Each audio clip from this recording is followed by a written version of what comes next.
Welcome everyone to this webinar. My name is Martin Novitska. I'm a project manager at SHS UK. And this webinar, Getting to Grips with Energy Bills, is part of our Home Simple Study project. So the reason this project came to be and this webinar came to be is because from the research that we've carried out in 2014, 17 and 2022, we know that students have issues essentially with energy and with energy bills in their private renting homes. So we know that a lot of students have to limit the time they leave their heating on to save money on energy bills, that is a reason of worry for them, that students have felt uncomfortably cold in their private accommodation. So a lot of students have answered that they've had to turn the heating off, even though they would have liked it on because they were worried about the level of the bills that they would have to pay. And we also know that students experience issues such as damp, mold and condensation in their private rented homes. So Home Simple Study came about because we'd like to help students reduce their exposure to energy poverty, and we aim to empower students with information and advice on how to manage the energy use in their private rented homes and bills in a way that's not a constant source of worry. So what we will cover today, we'll look at how to choose an energy supplier or an energy tariff when you're private renting. We'll have a look at energy bills and explain those in a bit more detail, and then most of the session will be focusing on how to reduce the bills in a way that doesn't diminish your comfort and how well you are feeling in your home. So the webinar should take around half an hour, not much longer, and there will be a chance to ask questions at the end as well. So let's start with choosing an energy supplier or an energy tariff. So I think it would be helpful just to kind of explain how the system works in the UK. So energy suppliers are companies who buy energy in the wholesale market from generators who make the energy. So energy suppliers themselves do not produce energy unless they are also generators at the same time. So the supplier companies buy the energy from the generators and then they sell it on to consumers. So you can kind of think about it as if the energy suppliers are supermarkets who buy products, that's gas and electricity, from producers. So that's generators, wholesale for you to buy them from them further down the line. So energy suppliers are the companies which you pay your bills to. The number of energy suppliers on the market in the UK has dropped massively over the past couple of years. And I did actually forget to check how many we have on the market at the moment. But we lost 32, I believe, companies when the energy crisis first started happening around a year ago.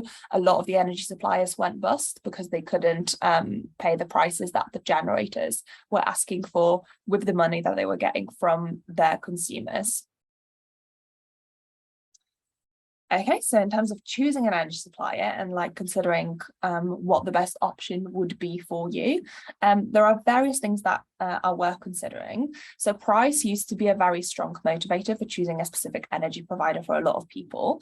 And it still is in markets where it makes a difference. The current situation in the UK and generally on the wholesale energy market means that suppliers cannot be competitive in this country.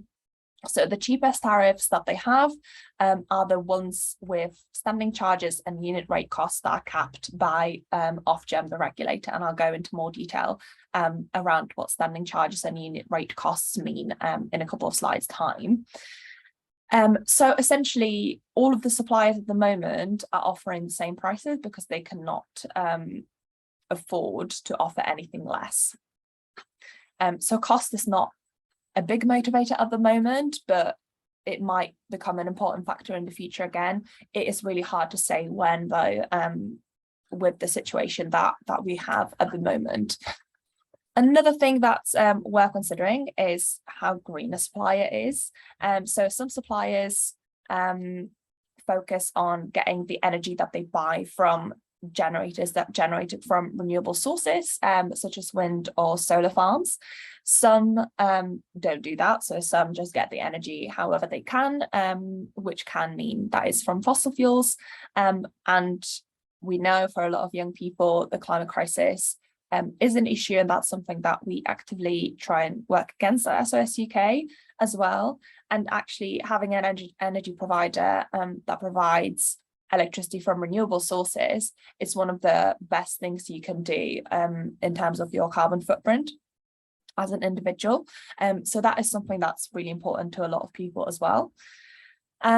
And then there are some other things kind of more to do with your personal experience as a consumer and as a user of that energy company. So maybe it is useful for you to have an app where you can manage your bills and see what your prices are like, and be able to access that kind of information very easily.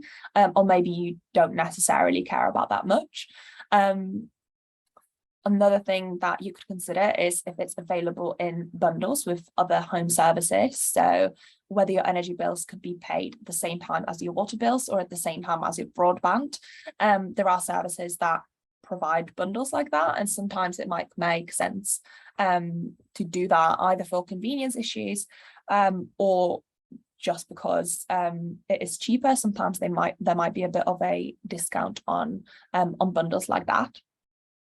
And another thing that you might want to consider would be a customer satisfaction score. So some companies score a lot better on the open market than others. And I have a couple articles with resources on this that I will be sharing in the chat at the end of the presentation. So that would be from which.co.uk, and Citizens Advice also have guides with these kinds of measurements, so how satisfied people who use specific companies are with their energy services.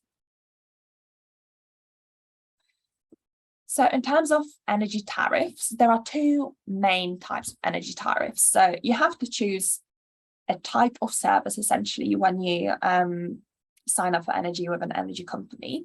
And the two main types are fixed or variable. So fixed tariffs have prices that are set for a certain time period that are not going to change at any point until that deadline's up.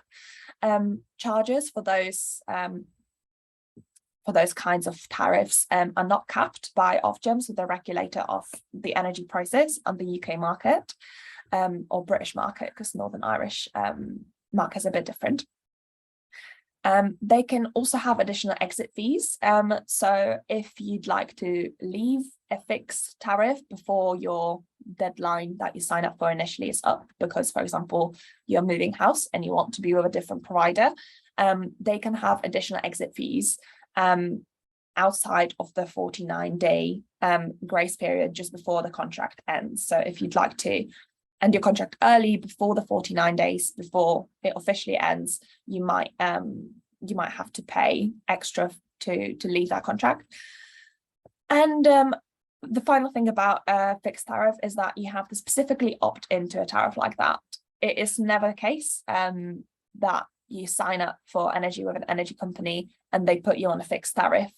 That is an option that you have to actively choose. The other version is the variable tariffs. That means that the prices can change at any point, but the charges are capped by the regulator. There are no exit fees when you'd like to leave a variable energy tariff. And generally, when the company has a default tariff, it is going to be the variable one because they are more flexible to respond to market variations with a variable tariff than they are with a fixed tariff. So a little bit more on energy tariffs. There are various tariff types with various names that mean different things.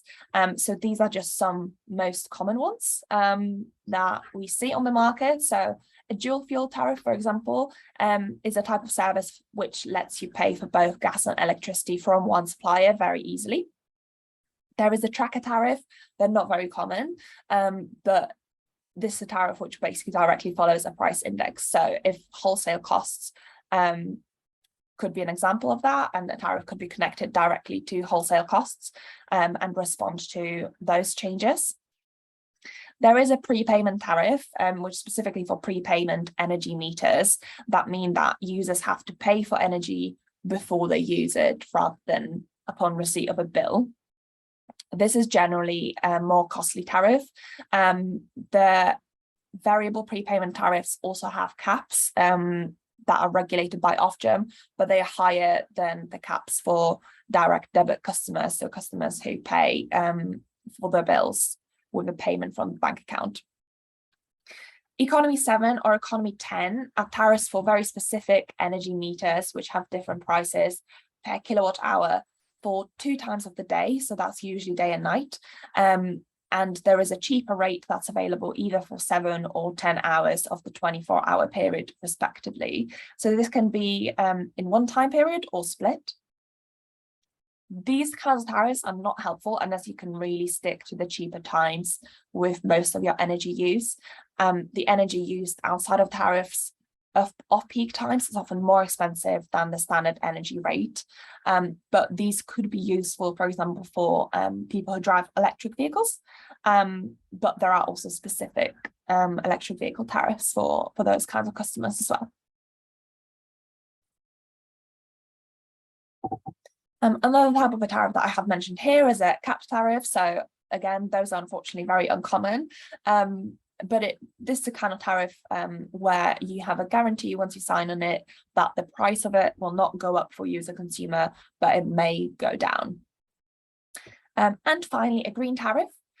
So on green tariffs, basically your supplier buys the promised percentage of your energy use from renewable sources, and your energy uses adds to the demand for renewable energy. So you don't need to be with a green provider to be on a green tariff. But there's different levels of green tariffs. So unless you have a private grid from, for example, a very specific wind turbine, the energy coming into your home, even if you are on a green tariff, is not guaranteed to be renewable, because all of the electricity that is generated in the UK goes into the national grid, and it can't be distinguished from that, whether it was generated by renewable or non-renewable sources. But it is important to support green tariffs to show that there is a demand for clean energy. Okay, the next section will be explaining a little bit more what you're actually paying for when you're paying for your energy bill. So there are 3 things that each of your energy bills include. So each of these 3 are included for each of the fuel that you're paying for. So electricity and gas are separate fuels. So you'll have standing charges, unit rates, and VAT for both of these. So a standing charge is a fixed daily amount that you have to pay, and that is regardless of how much energy you use. And it covers the cost of supplying your property with gas and electricity, and also maintaining the UK's energy distribution networks.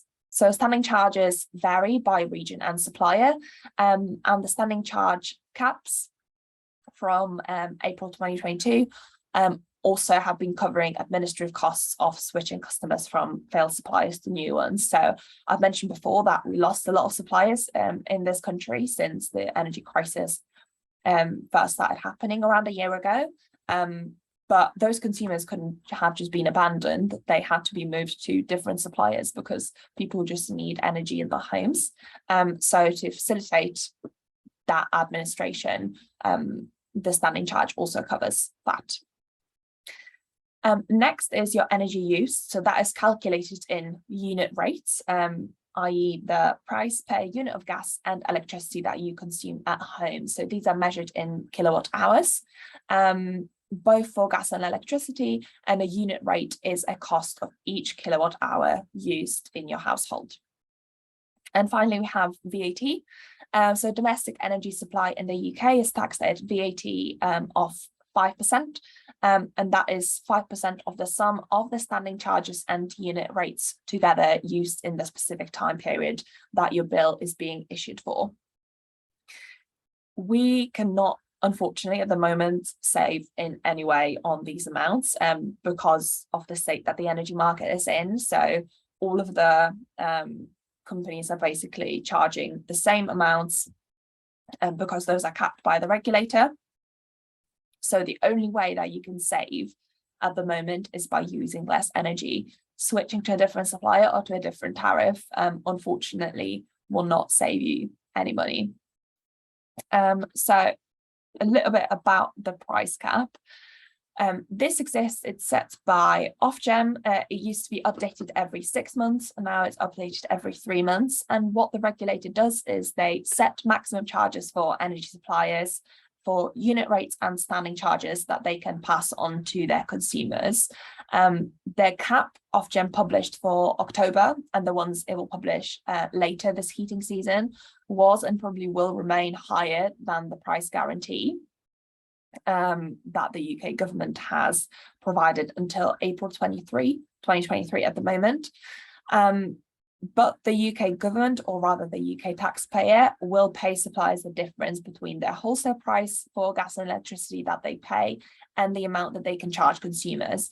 So the price cap at the moment is higher than what consumers are being charged because Ofgem is independent of the UK government, but the UK government has basically committed to paying suppliers the difference between what consumers can pay and what the maximum charge regulated by Ofgem is. Okay, so now we've set that background for energy bills. Let's move on to reducing your bills. So the first category of how to reduce your bills could be by better admin. So first of all, you could opt for paperless bills. So paperless is more of a standard now than it used to be, and you tend to have to opt into paper bills. And if you do decide to do that, you sometimes have to pay for paper bills. So unless there is a very specific reason for which you need a paper bill, it's better to opt out of that.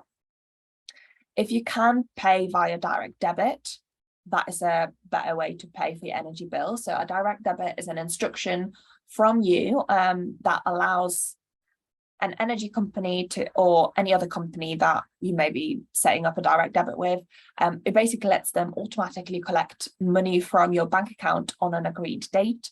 They are covered by the direct debit guarantee. So organizations that use the direct debit scheme go through a very careful vetting process before they're authorized and are very closely monitored by the banking industry. So the efficiency and security of direct debits is monitored and protected by the bank that you're with or your building society. Is a very, very safe way to pay. And you can cancel it at any time as well by simply getting in touch with your bank or your building society. But you should also let the organization that takes the direct debit know that that you're cancelling it.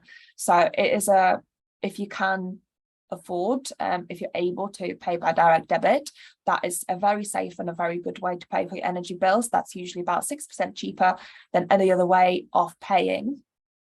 But just a note on direct debit is that it's worth questioning any direct debit increases that your energy supplier puts on you that seem a bit too high. So generally, if you pay energy by direct debit, the way it gets worked out by your energy company is they work out what your estimated total bill for the year would be based on your usage rates and based on the prices that they have and that they expect to have for the remainder of that year. And what they do is they basically set the direct debit to be the same amount every month, ideally. And that way you build up credit in your account in the summer and then use it up over winter. So you don't have to suddenly pay a lot more when your heating comes on in October, November, December, and in the rest of the colder months, you are generally staying on the same rate. So it does make it easier to budget that way as well. It should even out. So you should build credit and then use it. Direct debits generally increase when prices increase, but at the same time, your supplier should adjust your direct debit down if your usage is smaller than predicted. So I will be sharing some resources around information on how the energy firms set direct debit levels later on as well. And finally, in terms of admin for lower bills, make sure that you give your supplier regular meter readings or get a smart meter to make sure that the only thing you're paying for with your energy bills is what you actually use. So generally, energy meters, unfortunately, happen to be in places that are very inconvenient to access. Things like outside the house or somewhere in a basement that's dark, hard to get to. But it's really important to make sure that you actually take a reading on your meter every month and send it to your supplier, because that way the bill that you receive from your supplier will be for the energy that you actually used. If you don't give your company readings from your meter, it will just estimate what your usage is, and that can be very high sometimes. So the way you find out if your energy bill is estimated, there would be an E next to the cost on your bill, and they are very rarely lower than the bills. They are usually a lot higher because energy companies want to protect themselves from folks not paying for the energy that they use. Okay, and now for the main section of advice of this webinar. So, reducing bills by saving energy. So the first category of energy saving measures is increasing efficiency, and we're starting with the efficiency of your heating system. So we have different advice for people who have combi boilers and non-combi boilers. So combi boiler, in other words, it basically means that you don't have a separate hot water cylinder in your house, that you just have one boiler that sorts out your water. So the first piece of advice for this one is to turn down the hot water temperature that you have on your boiler. By default, the temperatures on combi boilers are often set way too high, which means that they are unnecessarily using energy. Changing these should be very easy with controls on the front of the boiler. So how do you know if your water is too high? First of all, it should be around 35 degrees. It should be enough for most people. But if you'd like a very quick way of finding out, if you're diluting the hot water with a lot of cold to reach a desired temperature in your bath, or if you regularly burn your hands when you're trying to wash them, that means that the temperature is too high. So try and set it to around 55 degrees. On your boiler, it would be shown next to a tap icon. And adjusting the heating temperature should not cause any discomfort or make your home any colder. This setting is more to do with technicalities of how combi boilers function most efficiently, and your radiators will just feel slightly cooler. But this, yeah, so it shouldn't be too bad for reducing that temperature. And another temperature that you can reduce on your boiler will be the heating temperature. Again, it shouldn't cause you any discomfort. Try to aim for around 50 degrees Celsius. If you do feel too cold after adjusting this temperature, this might be the case if you are in a draughty or a very uninsulated home. Try and raise it steadily to find your optimal temperature. But most likely the temperature that you have on your boiler, if you've never adjusted it, is most likely too high for what you need. And then finally, turn off the preheat function on your combi boiler. So most combi boilers have a preheat function, and this basically means that the hot water in your pipes is set at a certain temperature to ensure that you don't have to wait for too long for your water to heat up. This does save some water and is more convenient, but for folks who are at work or at university all day, it is hugely inefficient from an energy saving perspective. And you can find out how to turn it off in your boiler manual. In terms of non-combi boilers, most condensing non-combi boilers are also set up to supply one temperature for heating and hot water. And the health and safety executive requires hot water cylinders to be kept at 60 degrees. So to avoid the dangers of Legionella bacteria in water that is stored in the cylinder. So the boiler has to supply a slightly higher temperature to allow for any heat losses as the water makes its way to the cylinder. So the heating hub recommends setting that boiler to 70 degrees Celsius. If you are able to set two different temperatures to maximize efficiency, try setting your radiator flow temperature to 60 degrees. So you should be able to change this on the boiler control panel if you have that option. That would be indicated by a radiator icon. And if you can stay warm at 60 degrees, you could try lowering it a bit further to save more money. If you have a hot water cylinder that is uninsulated, it will be losing heat, allowing the water to cool down more quickly. And this means that you would be wasting cash heating up again and again.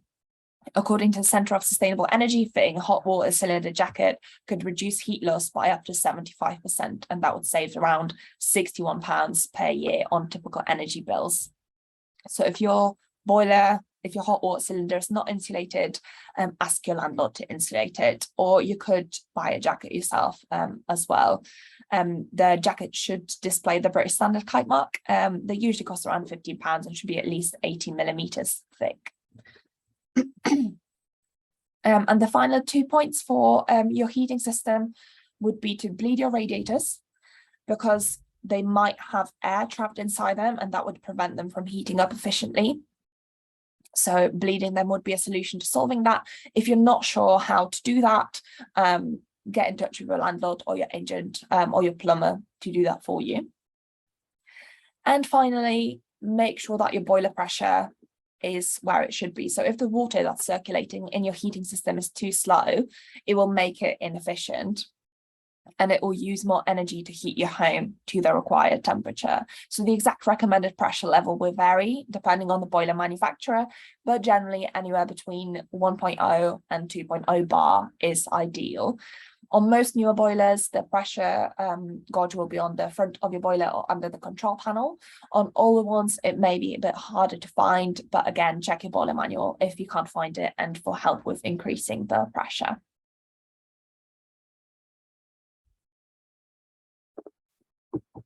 And now we move on to some other examples of what other efficiency measures we can see in the house. So first of all, you can use energy efficient gadgets and appliances, such as LED light bulbs and appliances with high energy efficiency ratings. So according to the new rating system, A is best. So not A plus or A with 3 pluses. That is the old energy rating standard. At the moment, I think D level is similar to what the old A was. So just aiming for the A would be best. Slow cookers are also great if you meal prep in batches for things like soups, stews, curries, or chilies.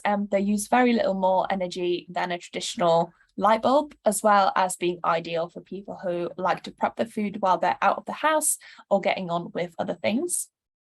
So those are efficient appliances, but regardless of how efficient your items are by design, there are ways of using them in ways that are more efficient as well. So for a washing machine or a dishwasher, an efficient way of using one would be filling up and only running it when it is full. In terms of washing machine, it's also good to opt for lower temperatures unless you're washing really, really soiled clothes. So the detergents we have now are very effective at cleaning clothes at 30 degrees Celsius or even less sometimes. And this temperature is also better for the fibers of your clothing as they will last longer, meaning that you won't have to replace your clothes quite as often. Another piece of advice is for the kettle. So don't boil a full kettle unless you will actually use all of the water that's in it. Otherwise, all of that energy will just be wasted because the water will go cold and will have to be boiled again if you'd like to make a cup of tea later on anyway. Descaling the kettle is also a good idea. So descaling the kettle means that the heating coil actually heats the water rather than the scale that sits on the coil. So make sure that you descale your kettle and that you only boil what you need, because water is hard to heat, and we should be making sure that it is actually being heated from all sides by the heating coil. The next set of tips is for taking care of your fridge freezer. So your fridge and freezer will run most efficiently when they're defrosted regularly, and it's also worth making sure that they are clean on the condenser coils. So use a vacuum cleaner to clean the condenser coils at the back or underneath your fridge or freezer, because thick dust that can accumulate on them can reduce the efficiency by up to 25%, which is quite a lot. So make sure that you clean behind them or under them to help keep them cool and working as efficiently as possible. Don't leave the fridge door open for longer than necessary. It is just easier for it to work when it's closed. And for optimum energy efficiency, aim to keep your fridge and freezer at least 3/4 full. So you could fill your fridge and freezer up with bottles of water to take up some space, but make sure that you don't overfill it either. So fridges and freezers work by circulating cold air around the compartments, and if they're too full, the air won't be able to circulate efficiently and the appliance will use more energy to keep cold. And the final tip for the fridge on here is to basically treat your fridge similarly to the temperature that it already has. So don't put warm food in it, as it would make your fridge or freezer work harder on cooling that food down. So allow it to cool down first on the counter on the side, and put it in once it reaches room temperature. But on the other hand, it is good to defrost frozen food in your fridge, as frozen food will act like an ice pack, and it will help cool the fridge itself, reducing the amount of electricity that the fridge needs to use to keep itself cool. Efficient cooking can save quite a lot of energy as well, and we all need to eat, and unless you eat snacks or takeaways for each meal every day, which is very unlikely and would be very expensive, we all need to cook every now and again. So some things you can do to cook more efficiently would be choosing the microwave instead of the oven. So for instance, when you're heating food up, or when cooking things like a jack potato. Money-saving expert calculated that cooking a jack potato in the microwave uses 25% of the energy that it takes to cook it in the oven. And when you do use the oven, make sure that you use it to its full potential. So fan assisted settings circulate the hot air around the oven so that the food is cooked evenly from all sides, and that usually means that it cooks thoroughly quicker. Baking or roasting things in batches rather than one at a time is also great, as it means that the oven only needs to heat up once, and potentially a few dinners can get cooked simultaneously. Another thing, make sure that you keep the oven door closed while you're cooking. Each time you open the door, the oven loses up to 25% of 25 degrees of the heat, and subsequently requires more energy to get back up to the temperature that you set it to. So it is very simple to clean the glass in the oven door regularly, so you can have a look in while you're cooking, and you won't have to open it to see whether your food is done or not. And then the final tip for the oven is turning it off around 10 minutes before you will finish cooking with it. Especially if you keep the door closed, the residual heat will finish cooking your food, and your oven won't use energy to keep heating itself up for those final minutes. The only caveat for this piece of advice is that this tip will not work for gas ovens. They actually do need to be on for the whole time that you're cooking with them. Moving on from the oven to the stove, there are ways in which you can be more efficient with that too. So avoid unnecessarily heating up the air around your pot or your pan with a ring that is too big for it, and turn it down when your meal or your water in the pot starts to boil. So it will boil at 100 degrees regardless of how vigorously it is bubbling. The temperature will not change. Make sure you clean the hob rings regularly, and this is a similar case to the kettle example on the previous slide. So if something is stuck to your ring, the heat from the stove will go into that instead of the pot or the pan that you're trying to heat up. For induction or electric hobs, flat-bottomed pans or pots are best, as they are able to take up all of the heat from the ring instead of it just going up into the air around. And then the final tip on this slide is to get an eco shower head or a screw-on shower regulator and tap aerators for the sinks.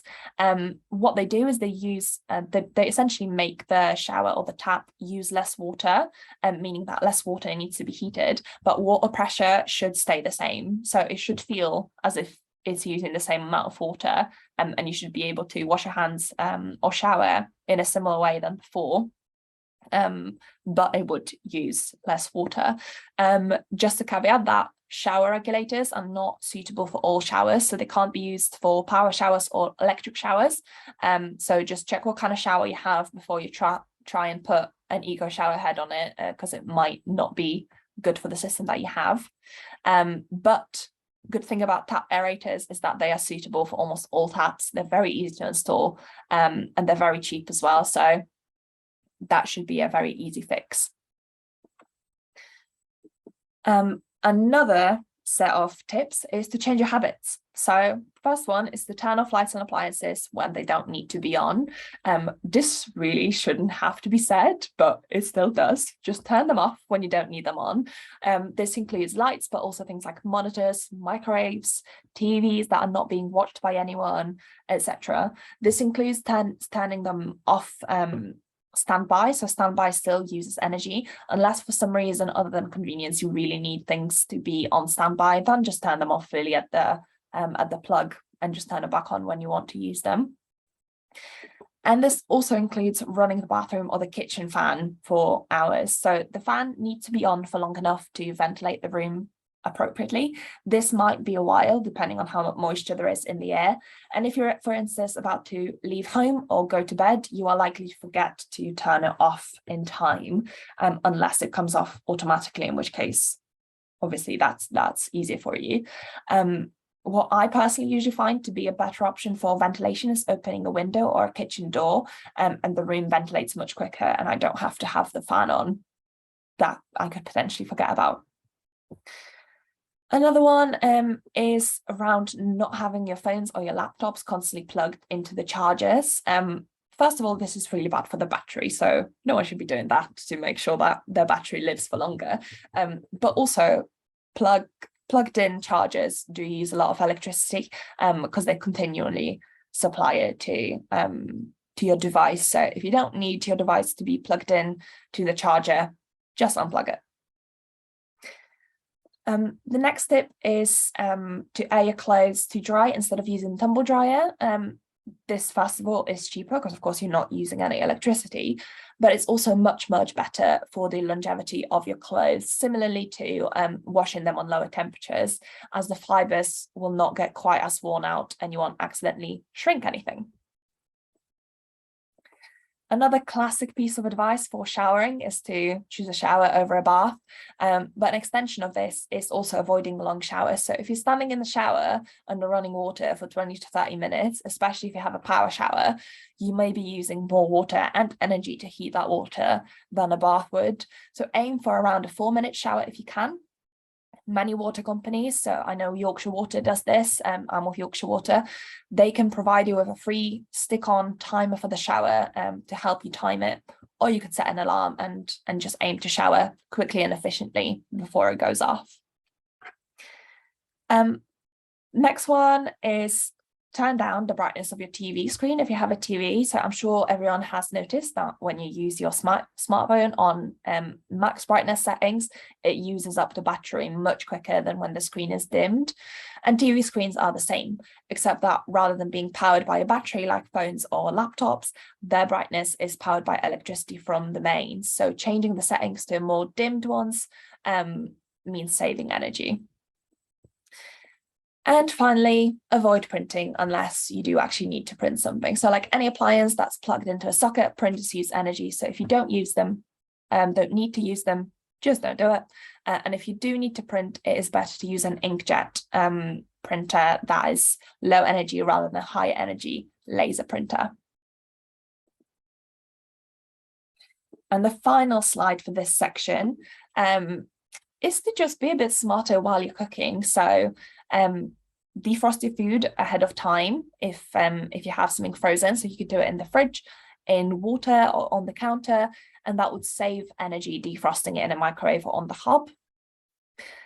Boil vegetables before you roast them in the oven. If they're already pre-cooked, that means that the oven doesn't need to work as hard roasting them. If you're cooking large food like a joint of meat or really big potatoes, it can be worth cutting them into smaller pieces so it will cook more quickly as the hot air gets to surround it from more sides. Putting stainless steel skewers into things like baked potatoes or meat can help us speed up their cooking time. And this is because the heat is more quickly and evenly conducted throughout the food while it's cooking.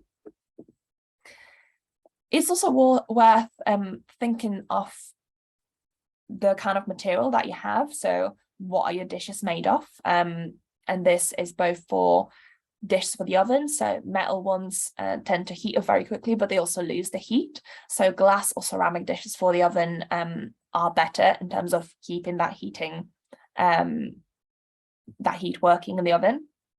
And for pans, copper bottom pans heat up quicker than stainless steel, and cast iron pans retain heat better. So again, if you are, for example, cooking for a lot of people, it would probably be better to choose one of those just to cut down your cooking time. Put lids on your pots and pans. It will make your food heat up quicker. And if you have a pressure cooker, make sure to use it for stuff like beans, stews, and soups. So the way a pressure cooker works is the lid traps steam coming from the food, creating additional pressure, which means that, for instance, water will boil at a higher temperature. So instead of the standard 100 degrees Celsius, it will boil at 105. So it means that the food will cook more quickly and efficiently than it would in a pan or a pot. We have a whole separate webinar about how to keep warm in winter, and I will be sharing a link to that webinar.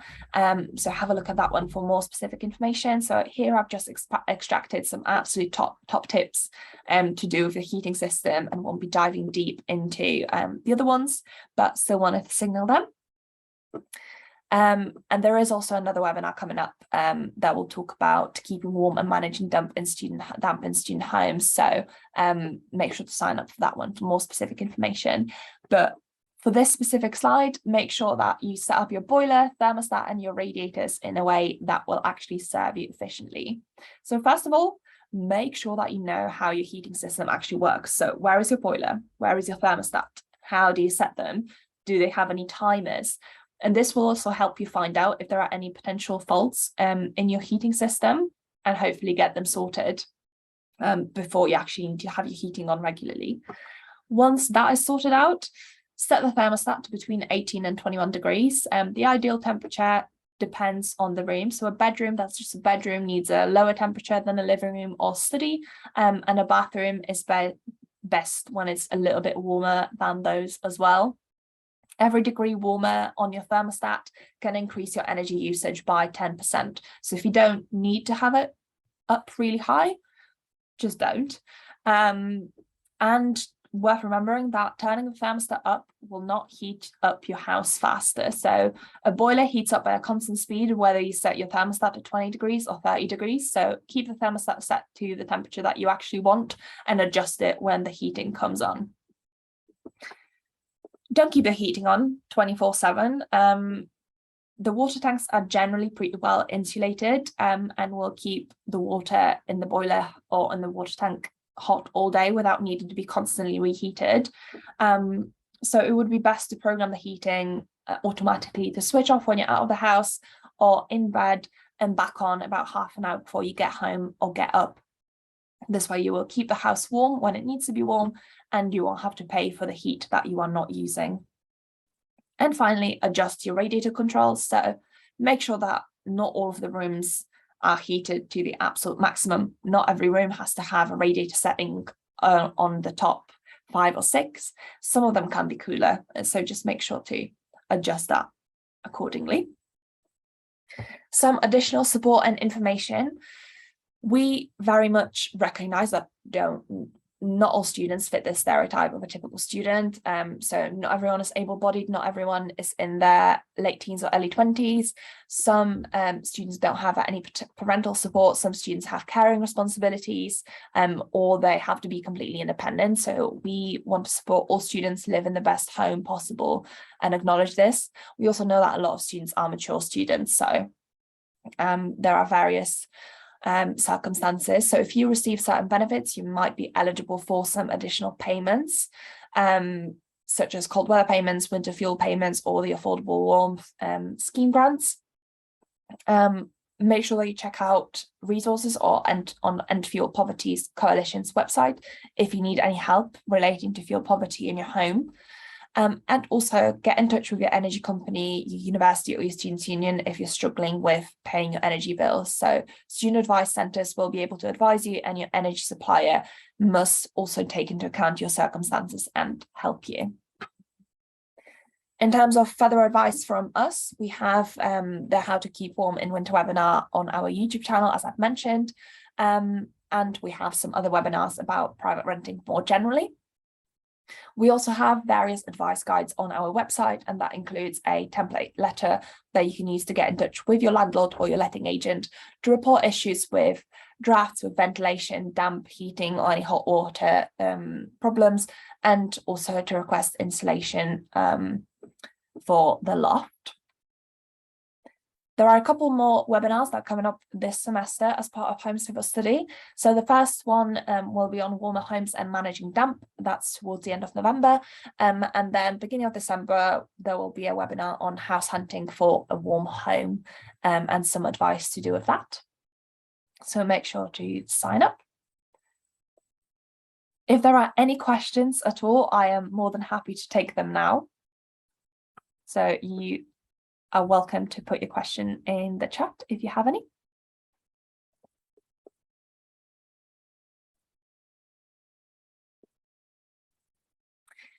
There is a question here. How do you stop clothes going stale when air drying them in your house or your room rather than using a tumble dryer? Very good point. Basically, the reason clothes sometimes go stale is when you have a lot of moisture in your room. So basically the way to try and get rid of that would be to try and get rid of the moisture of your room. So air your room. I also really recommend drying clothes outside if you have the option. If you have the option of like putting the rack outside, that would be really great. And it's not just helpful when it's really hot or really sunny outside. The wind dries clothes in a very effective way. So that would probably be my main points of advice around clothes. If you have a dehumidifier or you find a dehumidifier somewhere online, secondhand, on any zero waste groups in your local area, it might be worth getting a dehumidifier and closing your clothing to dry in a specific room. And that would get the moisture out of the air and will get you clothes to dry quicker. So hopefully that answers the question around air drying clothes. Next question, how do we work out if our boiler is combi or not? If there is just one thing that looks like a boiler in your house, that essentially means that it is combi. So if you stand in front of your boiler, you should be able to see on it if it has control temperatures for radiators with a little radiator sign and for the taps with a little tap sign, and you should be able to change it from heating water to also heating, putting the heating on basically. So if you just have that one radiator, that means that your boiler is combi. If there is another thing that looks kind of like a boiler, that would be a water tank, separate to your boiler, separate to where you change the controls. That means that your boiler is not combi. The vast majority of boilers at the moment are combi boilers because they are just a lot more efficient and they take up a lot less space. So when landlords update the boilers in their rented homes, they tend to update them to combi ones if it wasn't a combi boiler before. If a student needs to defrost their freezer, but flatmates do not want to do that, what do you suggest? Can you defrost a drawer maybe? I don't think you can defrost a drawer itself. Something potentially worth considering would be maybe getting the drawers out and trying to get the frost off of the drawers and try and maybe like scraping it off the freezer at the back and on the sides.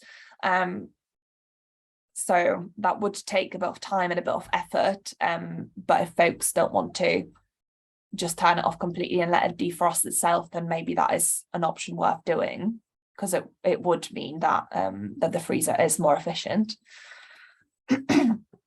And then, someone asked if you will receive a recording of this webinar. Yes, I will be sending it over once I put it on YouTube. Any other questions at all?